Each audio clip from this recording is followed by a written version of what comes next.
रूस की सुरक्षा परिषद की बैठक के बाद राष्ट्रपति पुतिन ने पूर्वी यूक्रेन के डोनास्क और लुहांस्क को स्वतंत्र देश घोषित कर दिया है। राष्ट्रपति पुतिन ने कहा कि पूर्वी यूक्रेन के डोनास्क का इलाका रूस से जुड़ा हुआ है। पूर्वी यूक्रेन पर बहुत कठिन फैसला लेना पड़ा है। पुतिन ने साफ कहा कि यूक्रेन की सरकार स्वतंत्र नहीं है, यूक्रेन पूरी तरह से अमेरिका के नियंत्रण में है। उन्होंने कहा कि अमेरिका और नेटो की मौजूदगी रूस के लिए खतरा है। पुतिन ने आरोप लगाया कि यूक्रेन के पास एटम बम है। पुतिन के इस ऐलान के बाद अमेरिका ने संयुक्त राष्ट्र से सुरक्षा परिषद की आपात बैठक बुलाने की मांग की है।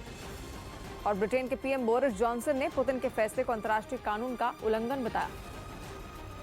Recognizing the breakaway republics of Donetsk and Lugansk, this is plainly in breach of international law.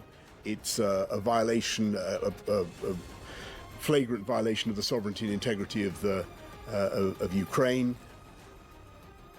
Ukraine के साथ जारी तनाव के बीच रूस के राष्ट्रपति व्लादिमीर पुतिन ने पूर्वी यूक्रेन पर बड़ा ऐलान किया है और उन्होंने देश को संबोधित करते हुए विद्रोहियों के कब्जे वाले डोनेस्क और लुगांस्क प्रांत को अलग देश की मान्यता दे दी है। और साथ ही रूस ने विद्रोहियों के साथ इससे जुड़ा एक समझौता भी किया है। मॉस्को में रूस की सिक्योरिटी काउंसिल की एक इमरजेंसी मीटिंग के बाद पुतिन ने यह घोषणा की। सिक्योरिटी काउंसिल वहां की एक बेहद ताकतवर संस्था है जिसमें उन्होंने यूक्रेन के साथ अमेरिका और नेटो पर भी गंभीर आरोप लगाया और ये दावा भी किया कि यूक्रेन परमाणु हथियार बनाने की योजना में जुटा है।